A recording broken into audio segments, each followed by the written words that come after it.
Hey, welcome all my right thinkers. Thanks for tuning in to check out your boy, P Funk, thinking right out here in my lab. Oh, I do what I do for you. I got something nice for you today. I'm feeling good about being out the lab, putting stuff together. Hope you enjoyed the lessons we're about to get involved with. Let's rock. Right is a 25 rule to live by. Storytelling. Story with a message. The message in the story for life. I give life lessons. You tune in and receive them. We got a good thing going. I appreciate you too. Let's rock.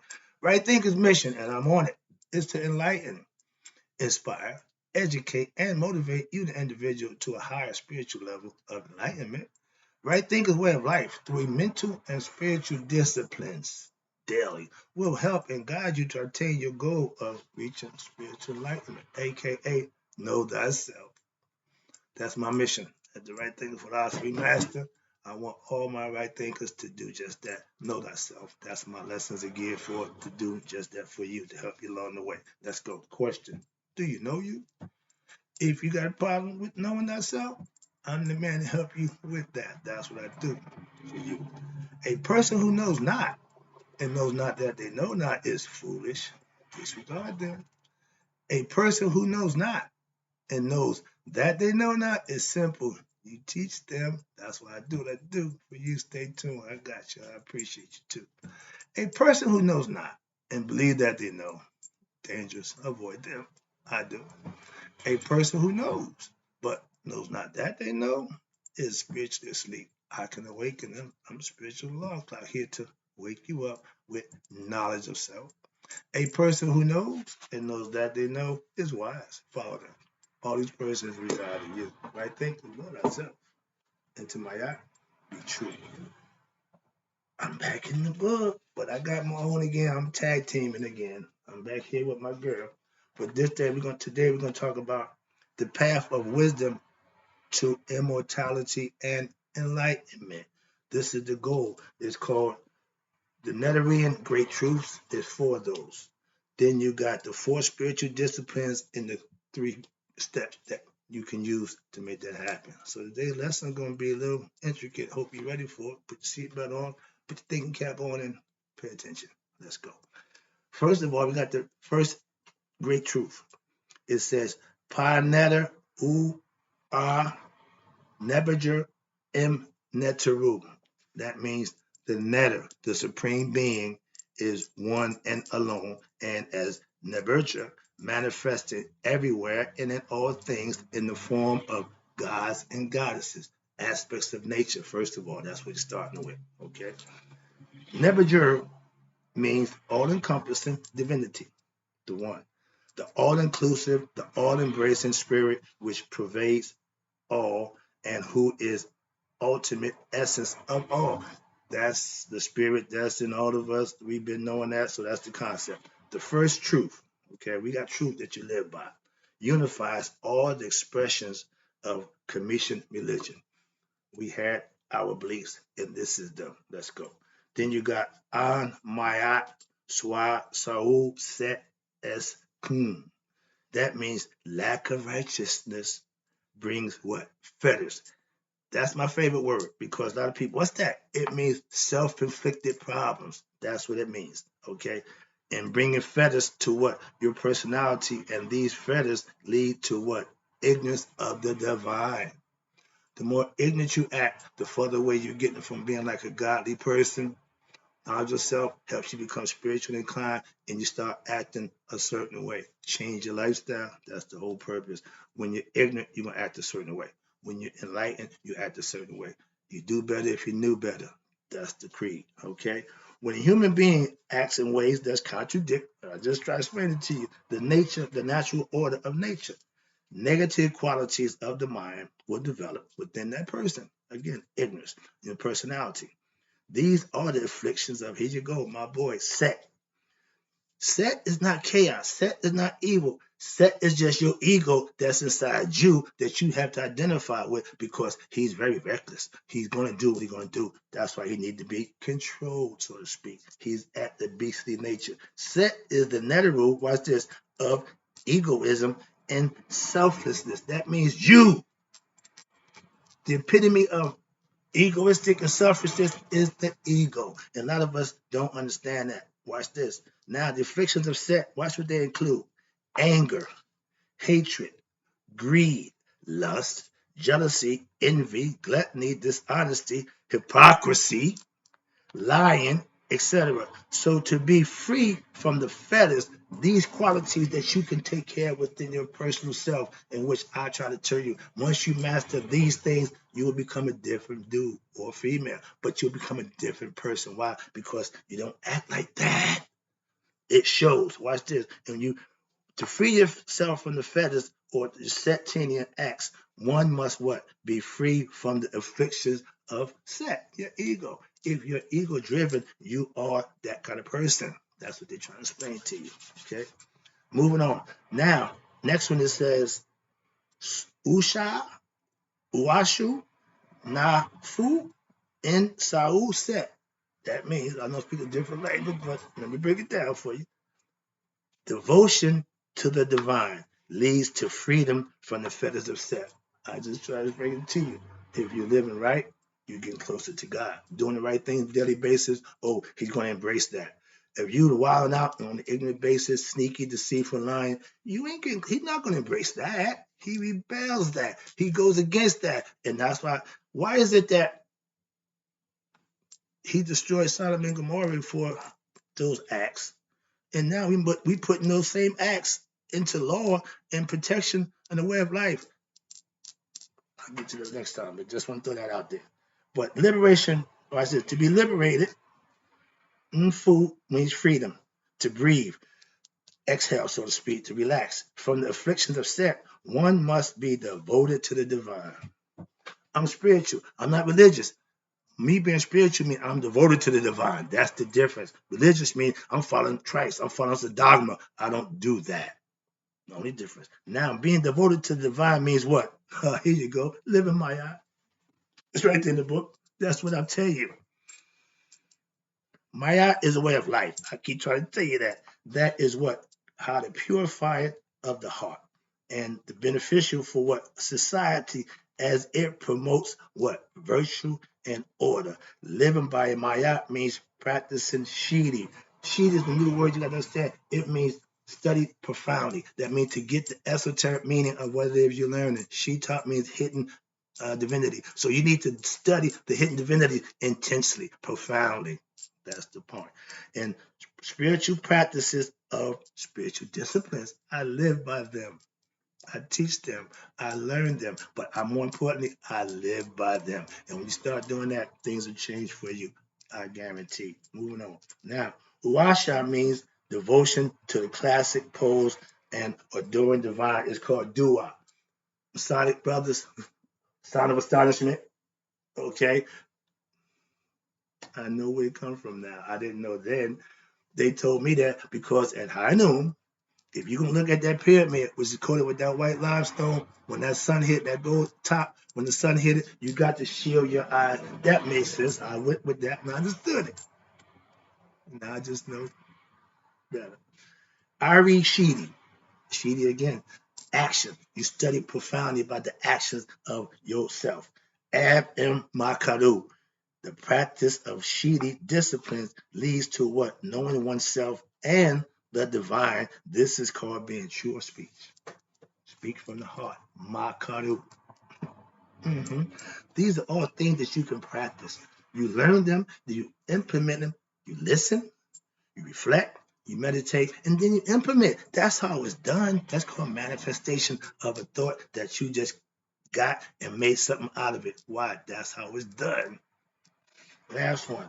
Doing Shedy, what? Means to study profoundly. I'm a Shedy man. I went to look it up to get the definition. They only have it, they got Shady. I said, no, whoa, I don't want that.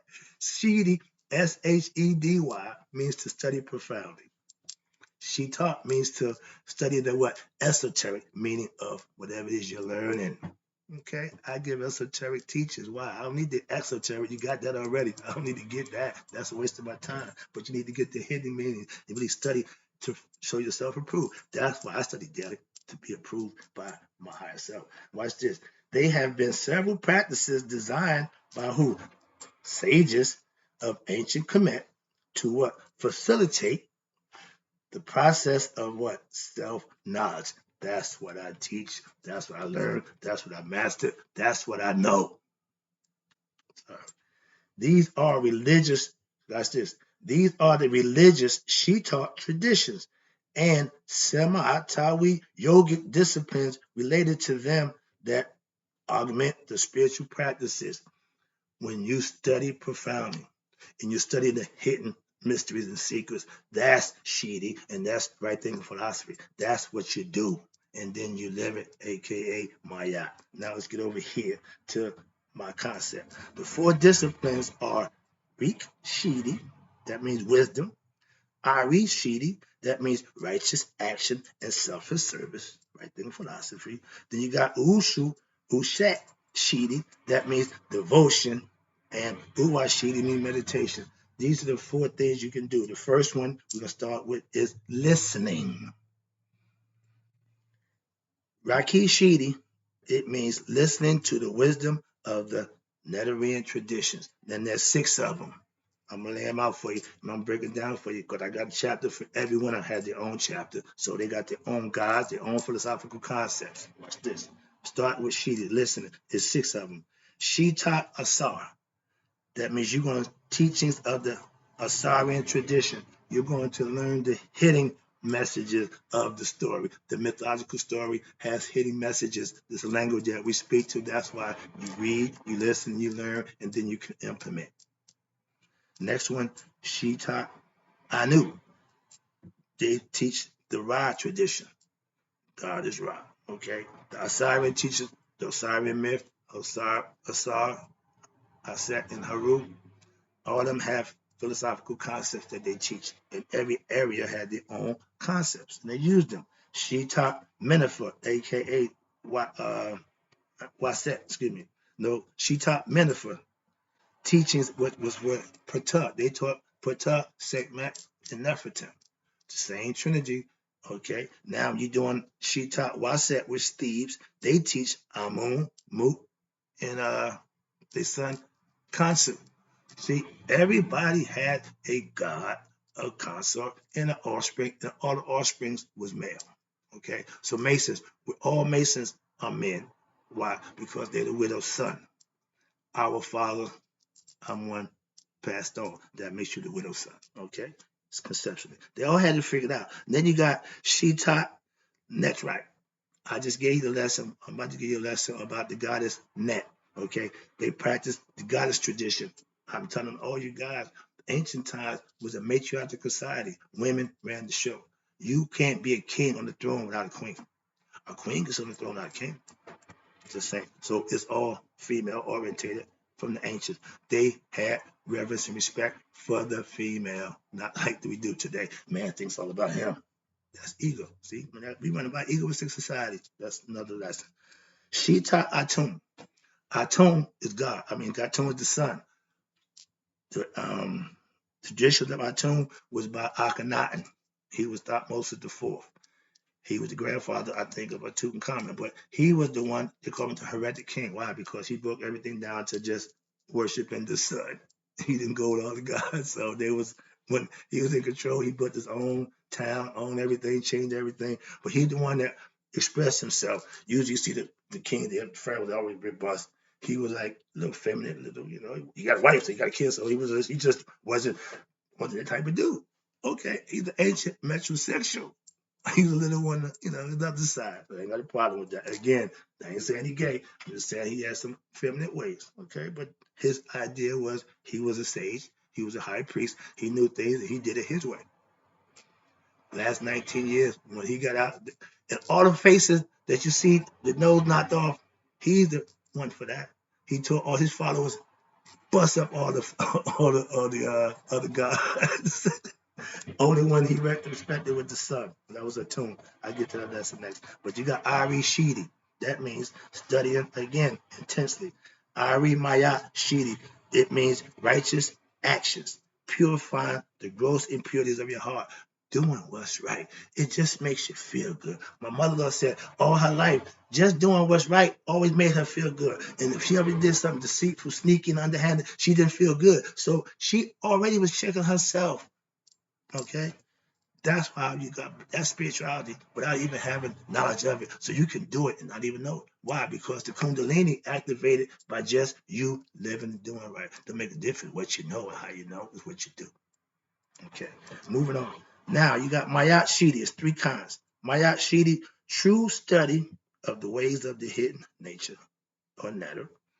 Mayat Aku, true deeds that lead to glory, doing right by other people, helping people out. Why? Because you could. If I'm in a position to help you, where helping you don't hurt me, you can get my assistance every time.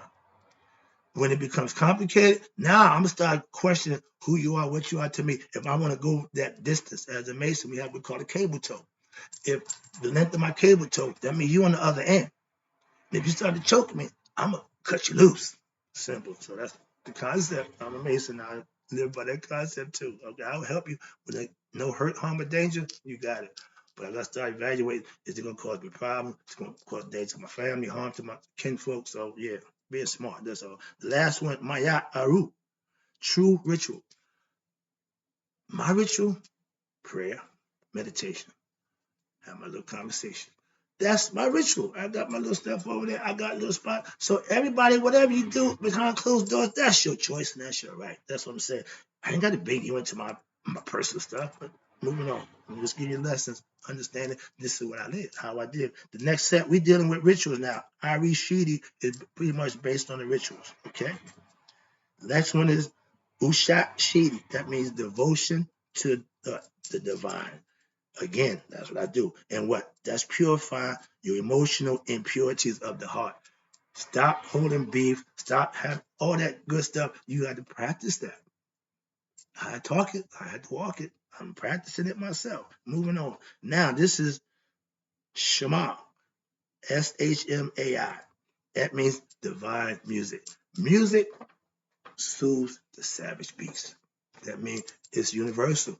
From the most intellectual to the most savage beastly. This music will still touch them. Okay.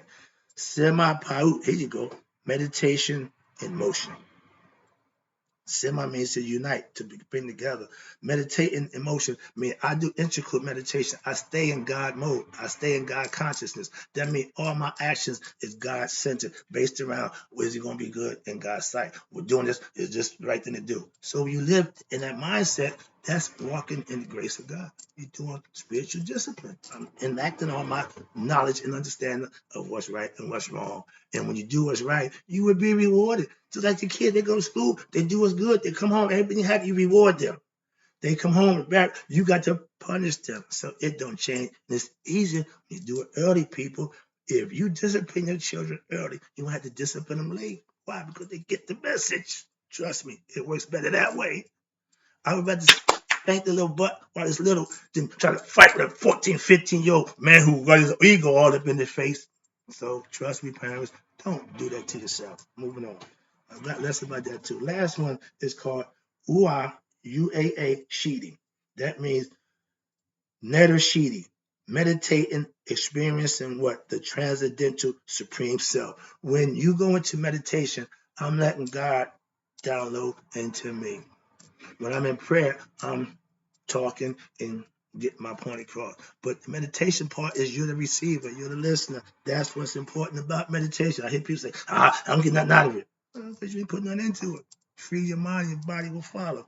Let me tell you right quick. Now, when you can communicate with the supreme being, that's what meditation is about. There's five forms of meditation. Okay, the Netherlands meditation disciplines, they include WRIGHT, which is action again. Second, Sekhem. That means meditating on a subtle life force, aka Kundalini, the serpent power. Second is the female concept of Kundalini. That's the serpents. That's the serpents going like this, going up, rising, rising. Okay, that's second. Next one is Ari Sema meditating on what? Righteous action. See, all these things you can make happen. They're giving you all the ingredients you need to make the cake. Okay, your job is to put them all in there, get it right, and like my man TD Jakes, timing is everything. I got a lesson for that too coming up. Then you got Nuk Pu Usha. That means meditating on the I am, and the Nuk part is I am. Nuk means I am. Okay, you can see that a lot. Let's start out 24 and 42 confessions in my eye. It starts with Nuke. All right, that means meditation on I am. Who's the I am? Your higher self.